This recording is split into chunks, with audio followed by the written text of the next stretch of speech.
You know what's funny? Just the other day, I ordered something really small from Amazon.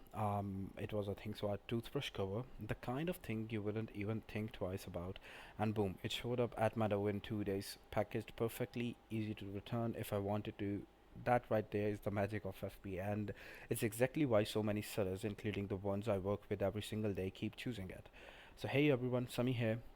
I run Labels Growth, where we help Amazon brands scale through listing optimization, PPC launches, and complete account management. And today I want to dive into a question I get a lot. Is FBA still worth it in 2025? The short answer, absolutely. But let's break down why. Because the reasoning is way deeper than fast shipping. Here's the thing. Consumers are trained to love Amazon. They want two things: low prices and speed. And FBA nails both. When you're buying toothpaste, a phone charger, or even pet food, you don't want to wait 7 to 10 days. You want it in 48 hours max. I have traveled abroad and experienced the difference. Let me tell you, it feels like a downgrade when you can't get what you need fast.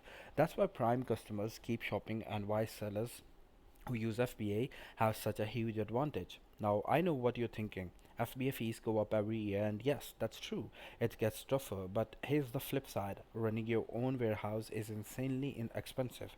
Millions in overhead cost, staff, logistics, software, insurance, the works. Most sellers can't afford that. Even the ones doing seven figures annually.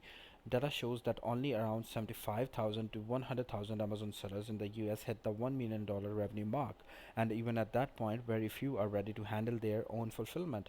You don't even start considering your own logistics until you are at $5 million or more, and realistically, it's closer to 10 million. For smaller brands, FBA is not just an option, it's the only realistic option. Amazon built an insane infrastructure across the US, and replicating that is nearly impossible. That's it. Walmart tried, even bought jet.com, but couldn't integrate it. Target has potential, but right now it's not close. Amazon just has too much scale and too much consumer trust. And let's talk about dropshipping for a second.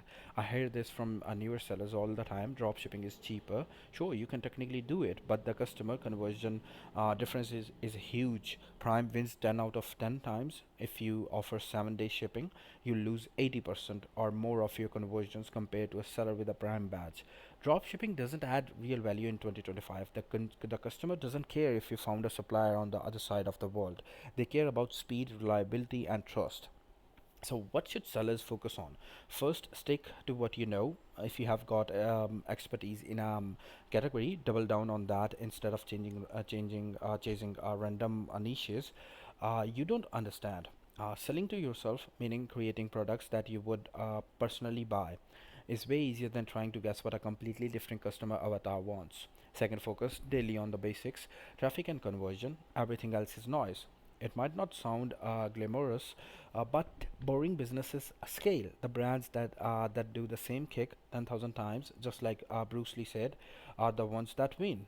They are consistent, disciplined, and they leverage FBA for what it's best at: convenience, scale, and reach. So, is FBA still worth it in 2025? 100% yes.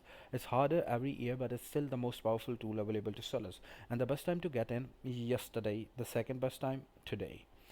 If you are building a brand and want help scaling on Amazon, my agency Labels Growth can help with A to Z account management, PPC, and launches. You can check us out at labelsgrowth.com.